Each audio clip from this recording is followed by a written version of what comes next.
Corey, welcome back to PragerU. I'm so glad that you're here. And everybody who's watching in, I just want to thank you for being so generous with your time and your willingness to open everything from what you've discovered with the recent AFT agenda.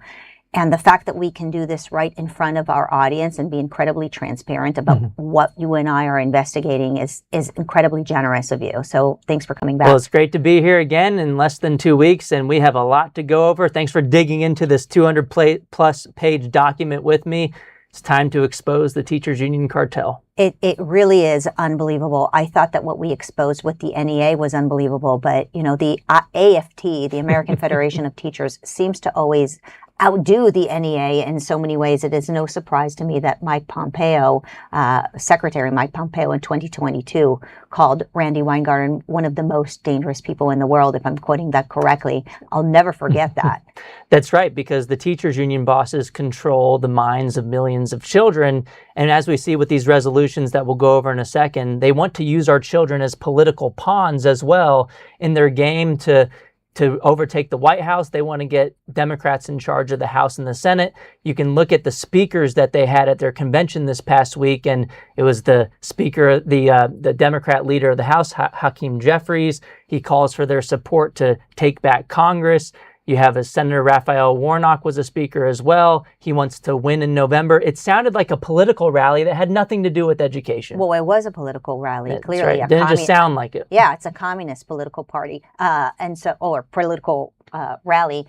I want to mention that the deep dive that we had done on the NEA last week already garnered over 500,000 views. Right. And I want you to know that, because I know that sometimes it feels like you're working so hard, you're trying to wake up America, you're trying to get the parents to be involved, and it can feel lonely. It feels lonely to me sometimes, where it feels like people are just like, they know the unions are bad and there's nothing they can do about it, or they think the unions are good and they're unaware of what's happening. And there are a few people who are willing to fight, and it's not without a heavy price. It's a heavy price when you fight against the teachers' unions because of the power that they have, and we are with you. And the fact that over 500,000 people have watched this video, have cut clips, have sent in comments, have remarked, what you're doing is not going unnoticed. And so I just want to start with an encouraging statement and just gratitude as a mother, as a teacher. You can't stop doing what you're doing.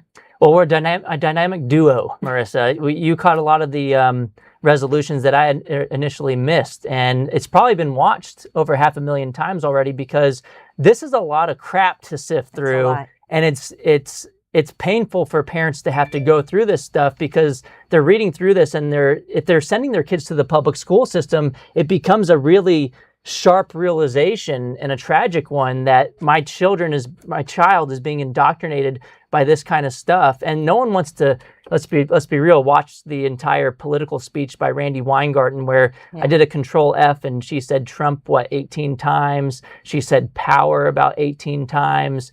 And just goes to show you, the title of her speech was about power. They want to use the number of members that they have and the funding that they have that ultimately comes from taxpayers to put that money into Democrat campaign coffers to try to overtake the elections in November 2026. They're not shy about it. They even passed a resolution to mobilize voters for November 2026. Right, incredibly political, which is why it's very important that we mention here that I love teachers, you love teachers. We are so grateful for so many amazing teachers across the United States who are doing the right thing and love teaching.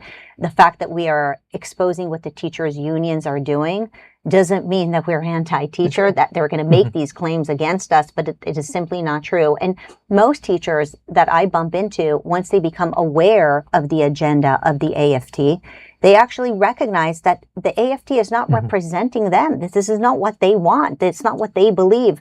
And so I think that there are even teachers out there who might be watching this who have no idea that the union that they belong to is not advocating for the child, but has actually become this political behemoth, in many ways, a communist political behemoth, as we're going to start exposing it through their agenda. Yeah, those teachers are in an abusive relationship right now with Randy Weingarten, and most of them don't want to be in that relationship anymore, especially the conservatives, where when they find out, you can look at Open Secrets, it's basically public information everywhere. 99.9% of the campaign contributions from Randy Weingarten's union went to Democrats last election cycle. The teachers union has become nothing more than a far left arm of the Democrat Party. They are a money laundering operation for the radical left. And it's time to hold them accountable. And just last week, I was at a convention in Dallas, Texas, where a lot of teachers are saying, no more. You don't represent me or my values, and they're leaving the union. It was called the Teacher Freedom Summit. They actually signed a printout, poster board, basically. They did a press conference. I was at it as well, declaring independence from the teachers union. So that's how you starve the beast and get people like Randy Weingarten to change their tune. You got to hit them where it hurts financially. Yeah, well, it is amazing that requires courage as well, right? Just as the founders and the signers of the Declaration needed courage, we need teachers to have courage to sign away from this behemoth of the AFT. Let's dive into the work that you and I started doing a little behind the scenes, because I want people to be aware of it. What we're going to be doing during this conversation is expose the resolutions that the American Federation of Teachers, the AFT, has passed. Yep. We're going to expose the resolutions that they put forward but haven't passed, but it still means that they're inculcating these ideas into the membership, which means that people need to be aware that these resolutions are likely to kind of come up again and may even show up in teaching toolkits. What I'd also like to do is show the connection between the AFT's resolutions and the teaching toolkits that make it into the classrooms. I want people to understand how the resolutions turn into teacher trainings, and we have gotten a hold of some of the teacher trainings that are going to take place based on the resolutions from the AFT. I want to show everybody the teacher training platforms, and I also want to show everybody the actual lesson plans and what they're expected to see in American classrooms once these resolutions are passing. Because I think many people think that the AFT and the NEA, they work on a macro level and they don't recognize how these things really hit our little kiddos in the classroom. So let's do a deep dive. Let's begin with the resolutions that the AFT has in fact passed this past summer. Yeah, so one of the craziest ones to me was they actually mirrored the NEA in some of these resolutions in that they passed similar things, but they may have a little bit different language. And one of them was to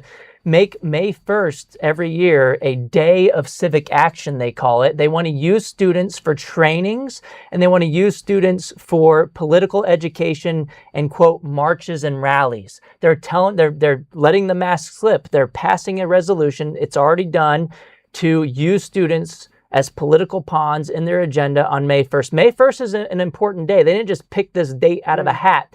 It's May Day, and a little bit of a history lesson here is that dates back to the Haymarket Affair, which happened in Chicago. There was a lot of workers went out on a strike, and they were protesting. A bomb was thrown. A lot of people died that day, and it has been associated with communist regimes in other countries so much that in the United States over time, we actually had our government say, let's create Labor Day instead. We want to be disassociated with this communist date of May 1st as May Day. But what did the teachers union do? They're not picking Labor Day to have these kind of conversations. They are picking May Day because of its ties to socialism and communism. And the worst part about it for me is that they're using kids, and they're mirroring this from what Chicago Teachers Union did this year. This actually was proposed by the affiliate, the Chicago Teachers Union, which, by the way, they have 80 public schools there with not a single kid proficient in math. They're spending $30,000 a kid. And what they did this year in Chicago was they made a deal with the district. They originally wanted to go on strike and not go to work, but they actually made it even worse with their deal with the district in that they ultimately had half a day of school with the kids where they used this curriculum that was anti-Trump and pro just going out and creating havoc in the streets. And then what did they do right after that? After the half day of school where they were indoctrinating kids, they used school district buses to bus those kids to the Capitol to get them to go lobby against ICE, to lobby for more funding for the government school system.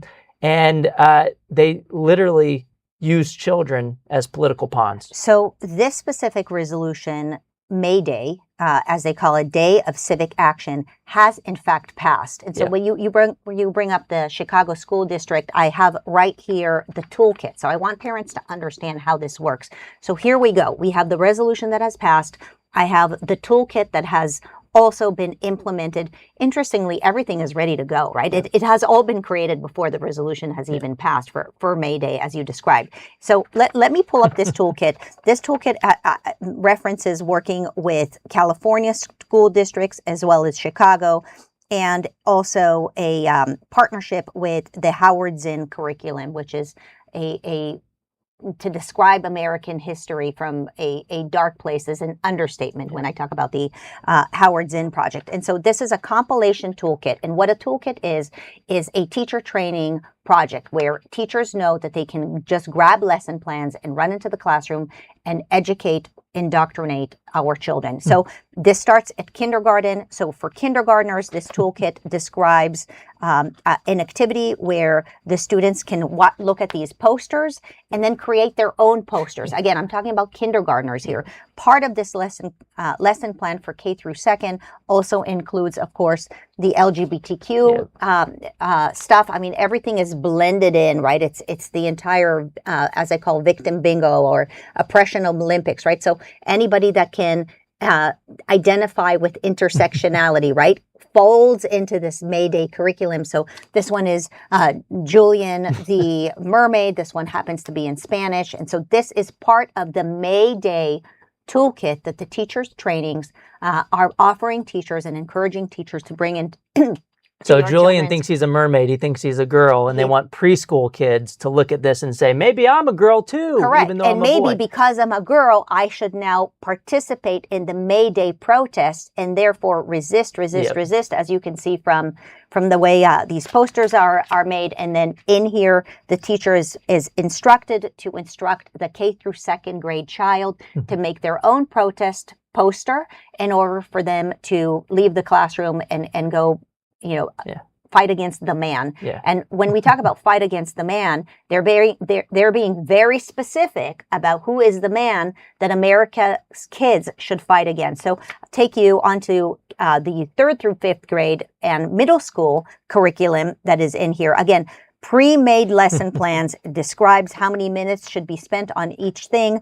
You can see the next one is a recommendation for middle school. I want to pull up this book. So this book is linked and recommended for teachers to provide to their students in the classroom. This book is called Undocumented. You can probably guess what this is about.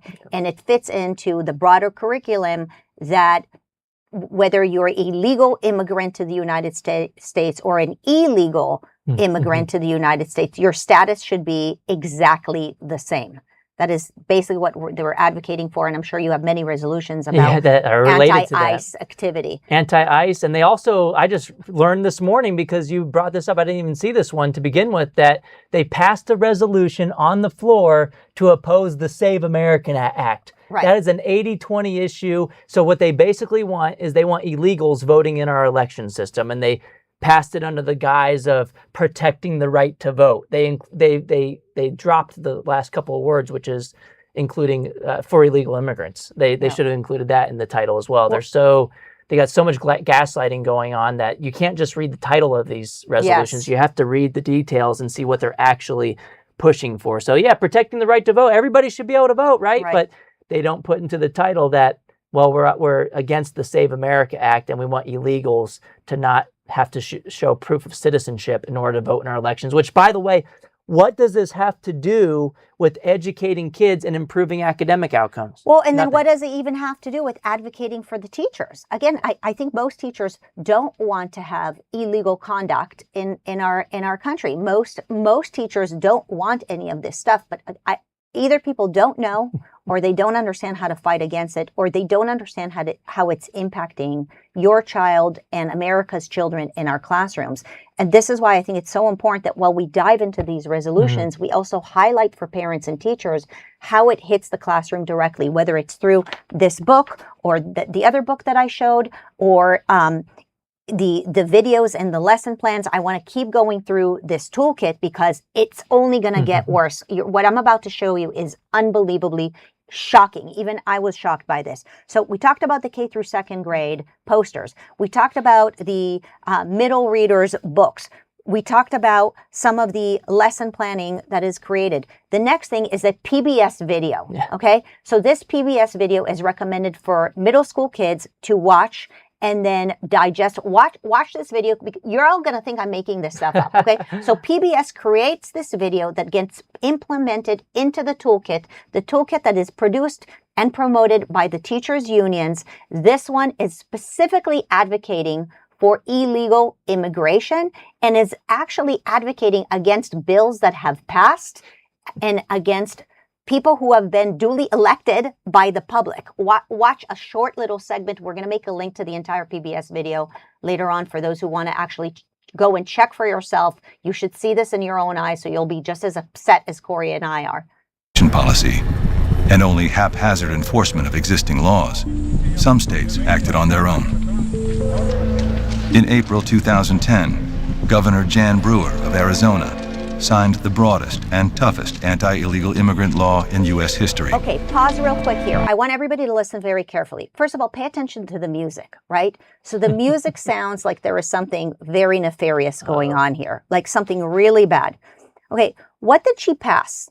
She passed a brutal anti-illegal policy. Ooh, we can't have that. Anti-illegal. Why are we teaching our own children that to do things that are anti-illegal is a bad thing? Okay, but notice what they're doing. This is the education industrial complex. How PBS and the publishers and the unions and the toolkits are essentially weaponizing America's classrooms against America itself. You would think that China made this video, but China didn't make this video. It was PBS that made this video. Okay, so keep going. Known as SB 1070, it cracked down on anyone harboring or hiring undocumented immigrants and gave local police unprecedented powers. The law would allow local police to question and potentially arrest any person they think is here illegally, even on routine traffic stops. How can we allow the police to do things that they think might be illegal? How can they enforce our borders? Oh my goodness, this is such a bad thing. And then they're putting that into the schools with young kids who might not even know what the heck is going on here, but they want them to know that police enforcing the law is a horrible, scary thing. We can't have them doing that. Yes. It's just, what's crazy to me is that how all this stuff is connected. I mean, you had found separately from me a California Teachers Union May Day toolkit, and it wasn't the same as the one I found. I found one from Chicago because I like picking on the Chicago Teachers Union, which, by the way, they have a Teachers Union boss that spoke at Randy Weingarten's convention over the past couple of days. Her name is Stacey Davis Gates. She called school choice racist a couple of years ago, and we just found out she sends her own kid to a private school. During her speech, she also said that that having any semblance of school choice would decimate the public schools, which, I mean, are you telling on yourself? I guess she won't send her kid to a public school. She sends hers to a private, but she wants to pull the ladder up from behind herself. But in the Chicago Teachers Union toolkit, there's all of these slides, and it's comparing President Trump to a fascist. There's actually an exit ticket for the end of the lesson. If you want to leave the classroom, you have to have a commitment to do some social justice stuff. So if you're a student, if you're in that classroom, you can't leave the room unless you fill out this exit ticket saying that you're committed to some of this social justice garbage, which is against the Trump administration. So it's holding kids hostage. They also had that, I noticed the same book, Julian is a Mermaid. Yeah. This one's for pre-K kids. This is for 4-year-olds, telling them that, well, if you want to wear a mermaid outfit, that means you must be a girl, even though you were born a boy. They must have assigned your gender how wrong. It's connected. How is the LGBTQA plus stuff connected to ICE? You see the entire ribbon of collective grievance is making it through the entire agenda of the AFT. And this is why, for parents who think that these small things are not a big deal, it's not a big deal, it's just the LGBTQ stuff, or it's not a big deal. It is a big deal because this is how they're taking control of our schools and of the mind of our children. Yeah, and why do you think only 20% of kids are proficient in math in America? We spend $21,000 a kid. We've increased spending 170% in real terms since 1970. The outcomes haven't gotten 170% better. They've gotten worse. And it's because the teachers' unions are focused on everything but what they're supposed to be focused on. They don't care about improving academic outcomes. They want to use the school system to mold the minds of other people's children to push this country into a socialist direction. Why do you think Zohran Mamdani got elected in New York City? Why do you think all of the people he endorsed got elected in New York as well? It's because the government school system has been teaching kids for far too long that big government's the solution to all their problems. And now you have Mamdani explicitly calling for government-run grocery stores. It's absolute lunacy. And it shows in all these resolutions. One other thing from the Chicago Teachers Union toolkit, they compared policing to slavery. They compared prison to slavery. They said Trump ran his campaign on spreading fear and racist lies. They instruct the kids to go lobby to abolish ICE, which is a great segue because they passed a resolution this past week to abolish ICE. It was a super long resolution, but the craziest part in there was, it was all this gobbledygook jargon against immigration enforcement, but they also specifically called for people to support abolishing immigration enforcement. And why is the teachers union doing this? I have one theory, actually. It seems like it's not connected at all, and I think it is largely just a political the union is a political tool to push their agenda.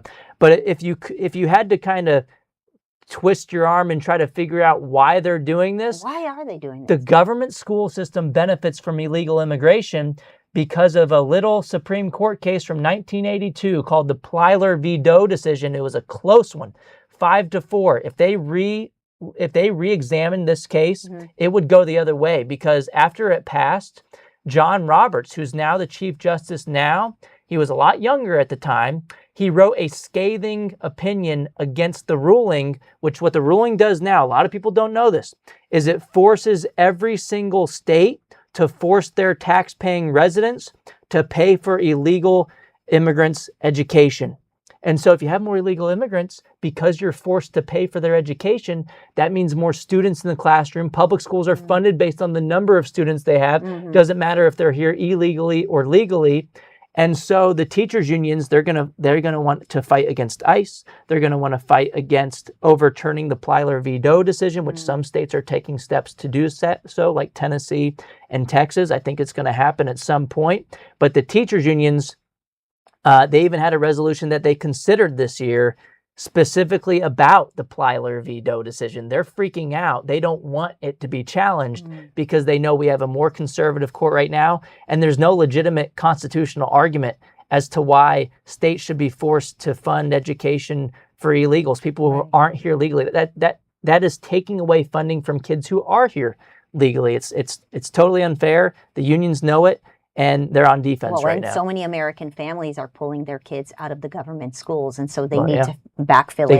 They've got to replace them with the illegal immigrants. I want to walk through the rest of the toolkit because we covered the early childhood, we covered middle school, but as you would imagine, the most egregious stuff is found in high school when the mind is malleable and ready and at a point where the teachers just truly want to dive in and turn America's kids into radical activists. And so you brought up the Chicago toolkit.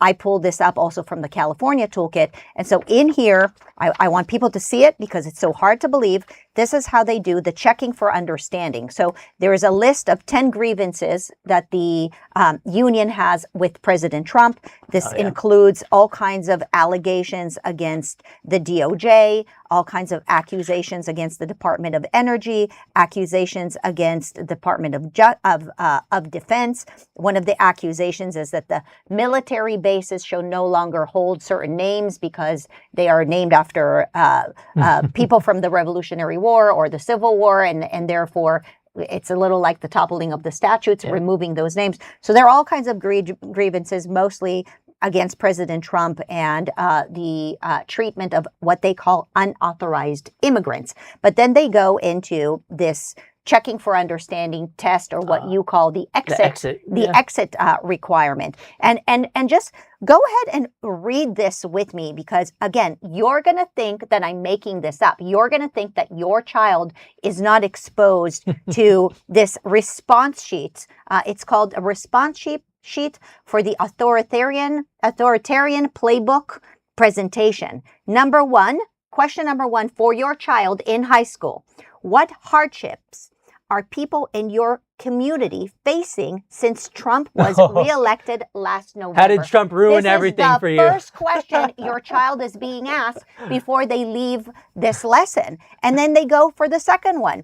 Who is responsible for the situation we are in? Talk about leading question. Right? Always leading question, always collective grievance. It is never you who is responsible for your own destiny and your own future. You have no agency in under the Marxist and communist agenda. It is always about blaming somebody else.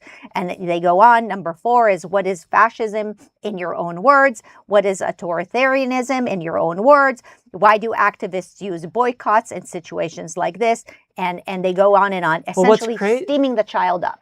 Marissa, I mean, when Joe Biden was president, we've been digging into the teachers unions for years. I never saw a lesson plan saying, how has inflation hurt you under the Joe Biden regime? How did that make things more expensive? They didn't have that anti-Joe Biden kind of rhetoric in the schools. They were never anti-big government. It's just crazy. I mean, I also have a slide here where it says Trump has spread racist lies about the Somali immigrants. I guess they're talking about the fraud that was happening in Minneapolis or something. But it just, I mean, they're not even pretending to try to make this about, trying to show both sides. One last thing I want to say on this is that, we both gave examples from either a blue city or a blue state, California and Chicago. So some listeners might say, oh, my kids don't have to, they won't see any of this stuff. Well, one, the NEA and the AFT, they are nationwide unions. They have affiliates in a lot of these states, red states and blue states. We have an NEA affiliate in my home state of Texas called the Texas State Teachers Association. So this isn't just limited to blue states. My mom just retired from the public school system. And a lot of people, didn't know that about me. She was actually in the public school system for almost 30 years, 3 decades. And she was telling me a couple of years ago, and this was even before now, that she had a student that she was helping. She served special needs students in the public school system. And they had a book reading assignment, and they got to choose their books. And one of them was kind of like this. And I said, okay, Mom, maybe it's not that big of a deal. Maybe they had other choices that were from a different perspective. You got to show me what those other choices were. Well, they had an anti-immigration enforcement book. They had an anti-border patrol book. They had an anti-policing book. So none of it was from a right-leaning perspective. They're not going to put a PragerU book in there. They didn't do any. So, I try to give them the benefit of the doubt. It was my school district. For listeners, I went to public school, so if all the mistakes I make today, it's because the government school system failed me. That's right, Corey. Blame others for your own hardships. But no, it's not just a blue state issue. You're not protected, even if your legislature, like in Texas. The Republicans passed a bill to ban critical race theory. They passed legislation to ban gender ideology and to not have that in the public schools. But as we've learned from undercover video from groups like Accuracy in Media, they've gotten the public school administrators, it's kind of like a Project Veritas thing, they've gotten the public school administrators on camera. They don't know they're getting interviewed, but they're admitting, well, we just moved the goalpost. We don't call it critical race theory anymore, wink, wink. We call it social emotional learning. And if they ban that, we're just going to call it ethnic studies, mental health. We'll just move the goalpost, because at the end of the day, behind closed doors, if I'm a radical activist, I'm still going to be able to push that onto your kids. Parents, they need to wake up. Eternal vigilance is the price of liberty. You can't just rely on the government workers and the government representatives to pass something and then wash their hands of it. You need enforcement. And if that enforcement doesn't happen, you got to try to homeschool your kids. Texas, thankfully, now finally has some form of school choice program where you can take some of that money to a private school that's more aligned with your values. But even in a private school, you can still have far You left need to pay radicalism as well. attention. You have to pay attention wherever your Right. kid Even is. if you're sending your kid to a private school or a school that you think is fine and that you trust, and I hope you have those options, because I get it, not everybody can homeschool, but we're here to really give you the tools to be able to pay attention. You mentioned parental rights. I think this is one of the most important issues of our time, parental rights. There is a resolution that has shockingly passed.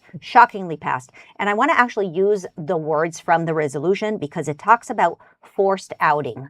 And this has to do when children hide from their parents that they're thinking about transitioning. And the reason many of these children hide it from their parents is because their teachers and their peers at school and the school administrators are telling children Don't to tell your parents hide about from this. their parents this concept that they're going to change their name, that they're going to change their gender, and very possibly get on puberty blockers and go through surgery. So this is called forced outing. Okay, the AFT is using the term forced outing. Now, let me just remind everybody that the word outing is synonymous with snitching. Yeah, something bad's going on here. Something bad is going on. They know that something is right. What are you outing? If nothing bad is happening, what is there to out, right? So they're signaling that it's an outing of something bad that is happening. And they're saying to the child that it is okay to hide it from their parents. And they're passing now a resolution that is separating the child from the parents. Exactly, yeah. So they passed this resolution to oppose, get this, they oppose the Stopping Indoctrination and Protecting Kids Act in Congress that passed through the House. So they want to indoctrinate kids with gender ideology. That's in the resolution. They don't want schools to lose money if they push gender ideology at young ages in the classroom. And they want to socially transition kids at school without parental consent. They call it forced outing of kids, but what's really crazy to me is they do this under the guise of protecting kids from their own parents. They say, oh, well, if the parents know about this, something bad's going to happen to the kid. Well, something bad can happen to the kids in the public school system, too. According to the Department of Education's own report back in 2006, they estimated that 1 in 10 children will experience educator sexual misconduct by the time that they graduate from high school. You might say that was 20 years ago. Maybe it's gotten better now. I think it's gotten worse because of technology and how teachers can talk to the kids without their parents knowing after school hours. But there was another study that was done just a few years ago, and Psychology Today wrote about it. It's a peer-reviewed journal article. They found, if anything, it's gotten worse. Yeah. It's about 12 or 13% of kids, they estimated, will experience some form of educator sexual misconduct. So that's not to say all teachers are bad and that everybody's doing crazy things in the schools, but parents, on average, are going to be in a better position to have the best interest of their own kids than some government employee in the school system, which, by the way, a lot of them are great. My mom was in the public school system for 30 years. But at the end of the day, if you have to make a choice, the parents should always be part of the conversation. And if there's, if they are passing a resolution to keep secrets from parents, something wrong's going on. Really, really scary. And this also ties into this concept of book banning, right? So they're making this claim that parents are demanding book banning. No ban. There's no ban on books. I mean, we can What still are order the books? these books. What are the books that the parents don't want in their classrooms, right? I have this example. And by the way, for the sake of this video, Wait. That's banned, Marissa. I cannot open this book actually in front of my staff because I'll get in trouble with HR because. But it's banned. How did you get a copy of it? Well, I got a copy of this, sadly, from an actual school, right? So when they talk about book banning, folks, this is the type of stuff that they're complaining that we are banning. Let me ask you this: when you take your child to the movies, do you want to make sure that there's no pornography in the movie? Do you think that it's appropriate that movies are rated R or PG or PG-13? I would say so. Yeah. How is it that we don't think that there needs to be age-appropriate books in our classroom, especially in an era where pornographic books are actually launched at our children through these toolkits that we're describing? So when you talk about the parental rights and the parental involvement And frankly, the grooming that is happening in our classroom through books like this, again, I cannot show. I'm not going to show the ones that are tabbed in here because it's incredibly pornographic. But people can look up this book and find out what are the books that they're claiming that we as parents. They never want to talk about the specific books. They don't books want to because talk about it's indefensible. And I have proof that it's indefensible. What's ironic to me is that Randy Weingarten's union published this and posted this and passed this resolution because she was just on Fox News like last year. I think it was with Martha McCallum or someone, one of the Fox News hosts. And Martha, I believe it was her, pushed Randy Weingarten and said, would you want these kind of books in the public school system? And I think she brought up specifics. And Randy Weingarten quickly recoiled, backed off and said, for me personally as a teacher, I wouldn't want these books in the public school system. So she totally pivoted and it was indefensible. She couldn't defend it on live television. So instead of trying to argue with why these books should be in the classroom, she just basically said, oh, no, I want to include those, but maybe other teachers should be able to choose to have them in their schools. But does Randy have children? No, she doesn't have any children. She'll say she has non-biological children, but she doesn't. I don't think that they were of school age when she met her now wife. I can't imagine any parent wanting pornography in front of their kids, and this is. And so when they talk about this resolution that has passed, I just want people to be incredibly aware of how dangerous it is that our children are being groomed. Let's move on to some of the other stuff that has passed. We talked about the mobilization against the elections, the protecting the right to vote, going against the SAVE Act. As you mentioned earlier, there is abolishing ICE. I would just want to be very specific about the way they call it. Defend immigrant rights, abolish rights. This is an ICE-related one. And then we talked about the opposing vouchers, which they've opposed vouchers forever. Now, vouchers are not really a thing anymore. It really now there are ESAs. Maybe you want to explain this briefly before we move on. Yeah, with education savings accounts, like a health savings account, you can use the money that would have followed you to the government school to a private school if you want. But you could also use it for homeschool expenses. You could use it for tutoring, textbooks, any educational expense. You can't go use it on big screen TVs. You can't go use it on non-educational expenses. We're not even talking about vouchers. The big, beautiful bill has made ESAs available. Yes, and they're even on weaker footing calling them on vouchers when it comes to what passed in the big, beautiful bill. This is Trump's new nationwide school choice program. 31 states have already opted in a very short amount of time. They have until December 2026 of this year to decide whether to opt in. And even two of the Democrat governors, of Jared Polis of Colorado and Kathy Hochul of New York, have said, this is a no-brainer. We're going to do it because why would we leave money on the table? It's a federal tax credit. So it's not even public dollars. So they passed a resolution to oppose this bill. They actually want to support a bill to repeal Trump's new school choice program, which is extremely popular. If anything, it can actually help the public schools too. One, through competition, we already know that. But two, more directly, the public schools can start their own scholarship granting organizations for kids in the public schools, and they can let the kids in public schools use that money. So why would they reject additional dollars for public school kids too? Well, it's because Randy Weingarten has Trump derangement syndrome, and we saw that on full display. She looked like she was on a miniature trampoline behind the podium, just bobbling up and down the entire time, screaming at the top of her lungs. She had a 45-minute keynote address, had nothing to do with improving educational achievement.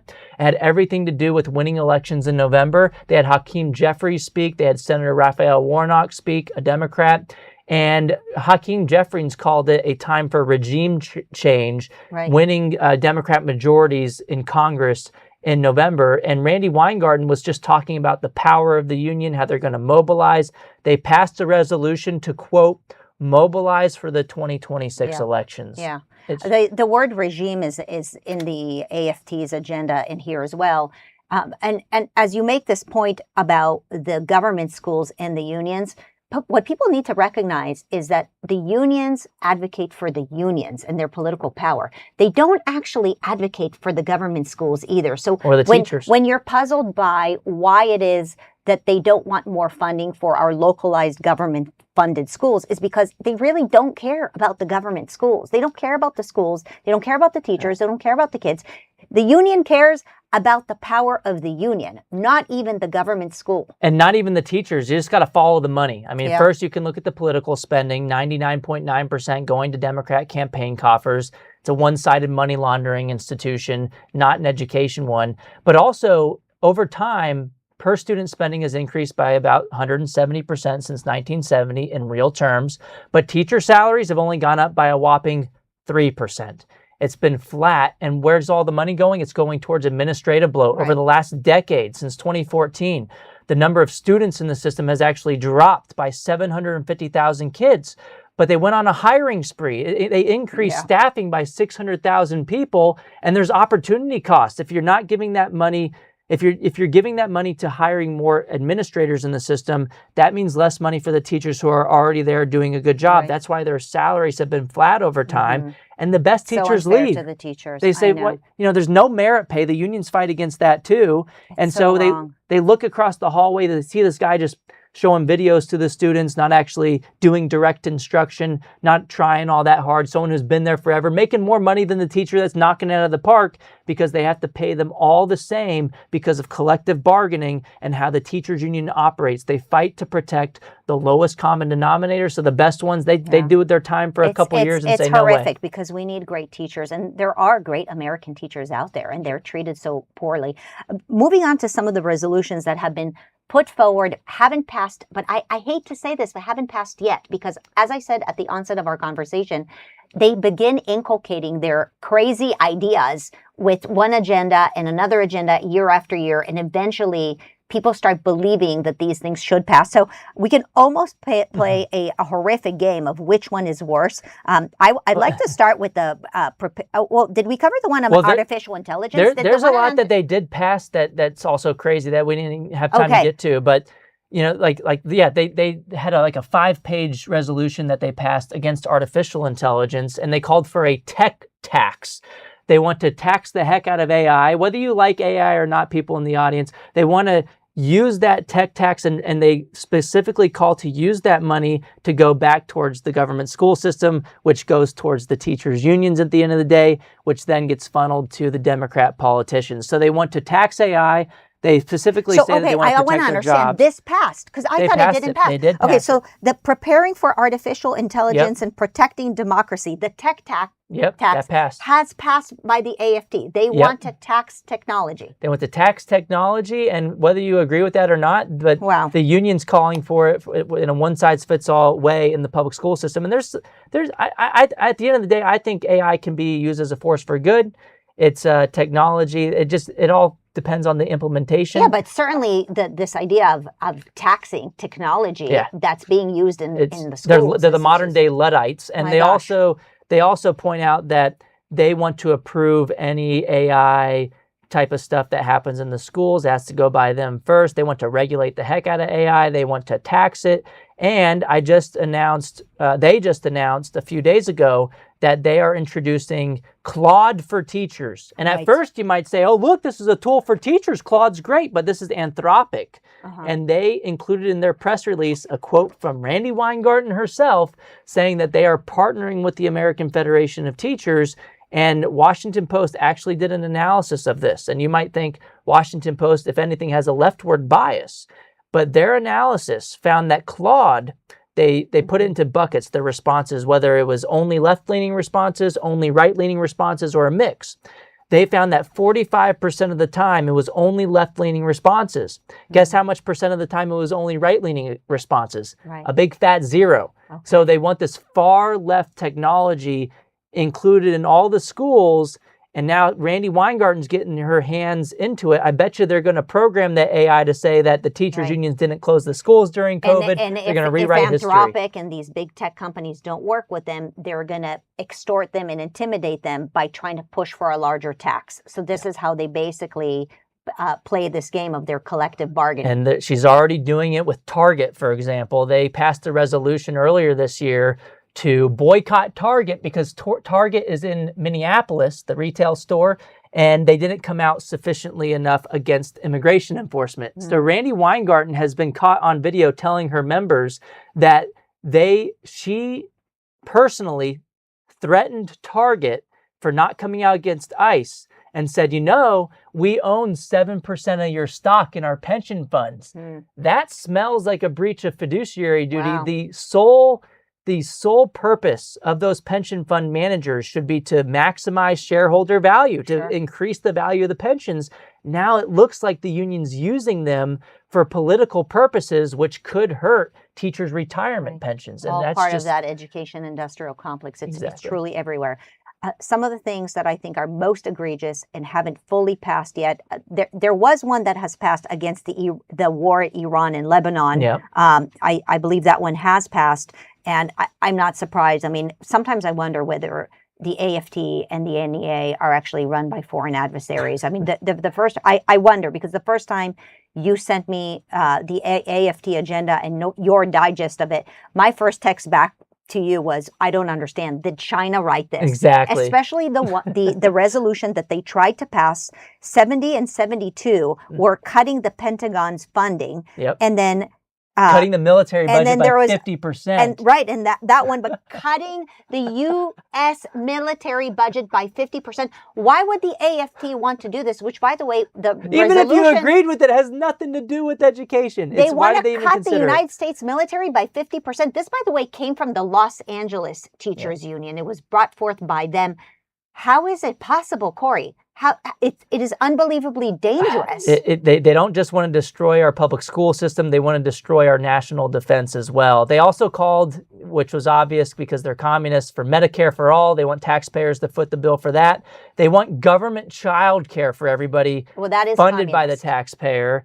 And get this, they don't just want it funded by the taxpayer. They want it staffed by government union employees. So they don't just want your kids at 5 years old in kindergarten. They want you before and after school with daycare. They want you at 4 and 3 years old. They want cradle to grave control by unionized government employee systems. I hope people under understand. AFT's watch. I hope people understand. I mean, it sounds like great free stuff, and maybe the parents are going to say, "Great, I can drop my child off for more hours." I pray to God that people recognize what they're trying to do here. This is full-on communism, Marxism. One more Looney Tunes one that they did pass. There's actually two of them. They want so-called gender-affirming care to be funded by taxpayers. They want it to be funded by employer-provided health insurance plans. And for listeners, gender-affirming care includes things like sex change surgeries, puberty blockers, hormones for kids to change their gender or their sex at a very young age. And they want people to pay for this. And it's like they specifically say they want gender affirming care across all stages of life. They don't say for 18 and up. They don't say for adults when you can consent to these things. They want irreversible sex change surgeries for young children. They say all stages of life, and they want other people to pay for it. It's absolutely and ridiculous. The inculcation begins at this age with again. You're a mermaid, so you might need to change your gender. For little ones. But this one is in Spanish, as I mentioned earlier. So I mean, nobody is immune to the dangers of what they're trying to put in our classrooms. At one point, I thought that the resolution they passed about going back to teaching phonics was actually a good you think thing, that it sounded great? for people who don't understand why their children can't read, really, I oftentimes say teaching how to read is not as hard as people think it is. It's actually simpler, but because so many new programs came out that actually are ineffective, like the whole language systems and the memorization systems that don't work, there are things that have worked for hundreds of years in teaching kids how to read. Science of reading. The science of reading, right, like phonics. And so I wanted to give some credit to the AFT for doing something that was really good. And so this was a resolution that they're trying to, did they pass the resolution on teaching phonics? They passed it, and I was like, I had to scratch my head, do a double take. I'm like, wait, did they do something that's halfway okay? No, they didn't. Well, I honestly wanted to give them credit for it. No. Yeah, you might say, oh, well, they looked at Mississippi and they want to do the Mississippi Miracle. They want phonics-based instruction. They want to prove academic outcomes for kids. You know, in Massachusetts, the Democrats actually passed out of their House a phonics-based instruction type of bill. The teachers union there opposed it, of course, but the Democrats actually didn't listen to them that time and passed it. We'll see what happened with it in the end of the day. But for this resolution that Randy Weingarten's union passed, if you look at the fine print, they call for universal pre-K funded by the taxpayer.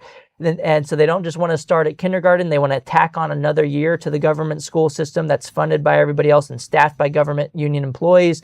But they also want more adequate funding, and they don't want to have punitive accountability measures. So take a step back here.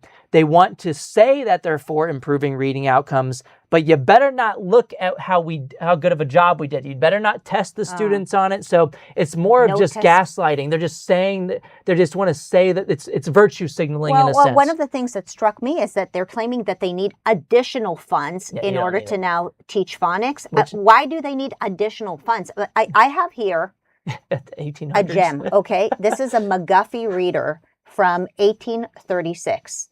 Okay, this is how Americans learn how to read through phonics. They don't need more money. They can just take the McGuffey readers. Right? They don't need more. Why are they asking for more money to do something that was done almost 200 years ago? But because their answer is always give us more. And when you ask them how much money do you need, we're already spending $21,000 a kid. It's always, I don't know, just more, because they don't want you to get them pinpointed at a specific number.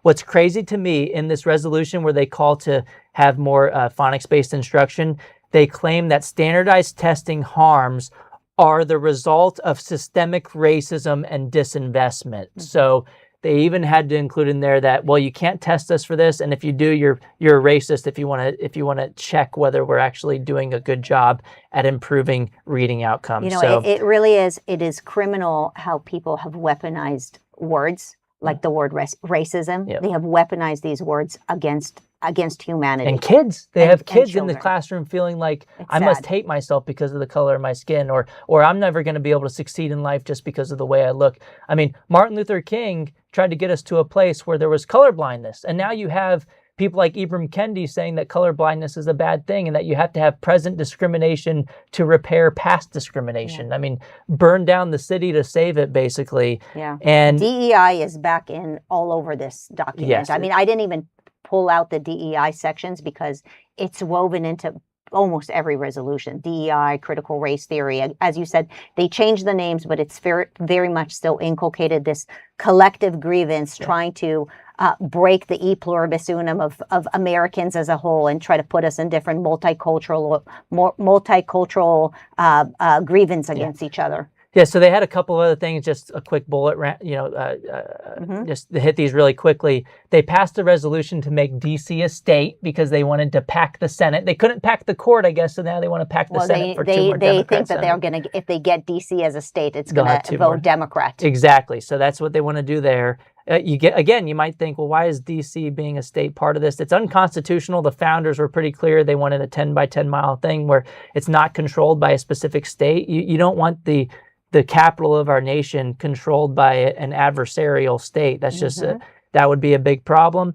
And they also called for, quote, housing set-asides for union members, and they want, quote, housing developments designed specifically for public sector workers. They want government control, not just of the school system, but they also want the government to control the housing market, and they want to pick winners and losers by saying, if you're a union member, look, I think it's because so many teachers are leaving the union. They're trying to figure out other ways to give them carve-outs to say, no, please don't leave us. I know we're doing all these political things, but we're going to give you low-cost housing. But look, there's opportunity cost. If there's only a particular supply of housing, if you're making it cheaper for a certain set of the population, you're making it more expensive for anybody else. You're giving them special privileges. They also call for lower interest rates just if you're a union employee as well.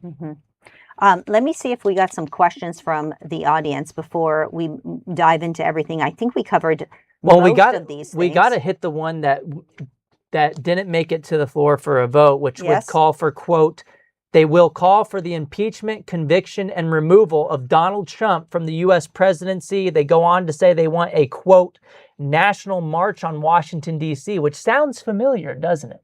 This was the same resolution, copy-paste from the National Education Association. Yes. So there's a lot of overlap here. I guess maybe some people are part of both of the unions, or they have friends in both of the unions, and they say, hey, you should shop my resolution around at the AFT convention because as well. The NEA tried to pass a resolution to spend $5.2 million on impeaching President Trump. Right. And so this is coming at it from another union and from another angle at the same time. I mean, certainly they share the same share values and same opinions on most things, right? Yeah, exactly. Anything else that we need to cover? One last thing that did pass, and there were two of these resolutions, which I find pretty ironic. They're titled something along the lines of, we're protecting our fiduciaries, we're helping their pension funds by making smart investments, but you go and read the fine print. Sounds good at first. I almost didn't dig into it. I'm like, oh, this doesn't sound like a big deal. This is like the Target example? It's kind of like the Target example. To now, they're saying that they want to avoid investing. They're telling their pension trustees not to invest in entities whose business model privatizes public sector jobs. Now, why would you want to privatize public sector jobs? Maybe you want to reduce cost and guess what? Increase the shareholder value, which is the point of having a fiduciary duty. It's supposed to be based on maximizing shareholder duty. They passed a separate one to they wanted the pension trustees to avoid Apollo investments because they don't like their CEO, because the CEO supports Trump's higher education compact for academic excellence. And it's just so ironic. They want to weaponize their pension fund investments against just like their they're doing political with Target. opponents, just like or they're even doing supporters of political opponents, of course. So they're it's a little like ESG. It's like ESG. This should be illegal. They should not. I don't think it is illegal. I'm not a lawyer, but I don't understand how 70% of this stuff is legal. I don't understand how they're allowed to do what they're doing. They just but do it. I'm not an attorney. I'm just a human and a parent and an educator who wants good for our country. And I hope somebody out there, Corey, I hope somebody out there is listening to this. Well, someone is a problem. Someone already sent a letter to the Department of Labor. I didn't do it. Someone else did. It was Consumers Research is the name of the organization. They formally sent a letter to the Department of Justice to investigate the American Federation of Teachers for this kind of activity. They specifically cited the Target example. They also cited a Tesla example that I was unfamiliar with. They also cited examples that had to do with firearms manufacturing and fossil fuels and stuff like that. Just like total craziness that they need to stay in their lane. They should not be weaponizing their pension funds for political activities. I think it's illegal. Someone else needs to dig deeper into it to see actually what's going on. But we're seeing it in their official resolutions to say, I don't like this guy because he's tied to Trump, and so maybe we should not fund their investment firm anymore. And that could hurt the teachers. And one last thing I'll say on this is that I think that they're so bullish on doing this is because a lot of the public sector unions have something called defined benefit pension funds, which means we're going to bake into the agreement with the taxpayers that you have to get at least a 7% return, which is a pretty high return. And if they don't, guess who gets to foot the bill? The rest of us, the taxpayers. So they can take these risky hedges and hurt their political opponents, knowing that they're not going to lose out on it. The taxpayers are going to have to pay for it. So they're able to. So the Department of Labor right now needs to open an investigation into this. Well, let me just say this or the Department of Justice. Sorry, the Department of Justice needs to open an investigation into this. And someone did send a letter from Consumers Research on this very issue to the Department of Justice, not the Department of Labor. Well, throughout American history, we have seen that the government is never the solution, right? Ronald Reagan has warned us about this, but the founders realized that as well. All I have to say is, look, I'm an educator. You're an education activist. We are trying to do what we can with the blessings that we have. If you're listening to this segment and you're able to download all of these links that we're going to provide to you, help us. Help us enlist in the fight for our children. They're our future. They're the most important thing that we can invest in. Go ahead. If you're an attorney, spend your blessings, your knowledge, your abilities to help defend America's kids. Take a look at these toolkits. Take a look at these AFT and NEA agendas. Help us fight this. Corey and I, amongst some other people, are joining arms. We're trying to do what we can, but we need all the help that we can get. And so if you have time, blessings, assets, abilities, knowledge, heart, mind, charisma, courage, anything, help enlist. Follow Corey. Follow PragerU, send us emails, send us tips on what can be done. I can tell you that the government is not going to come and save us. It's going to have to be the people. So people need to wake up and recognize how important it is and not think that because the unions may be reigning over government schools that don't impact your child. That is simply not true. The education industrial complex reigns everywhere, both in private schools and public schools. Even homeschool kids are impacted by the agendas of these unions. As you brought up, you take your child to shop at Target, you're impacted by the teachers' unions. You take your child to on a field trip, you're impacted by the teachers' unions.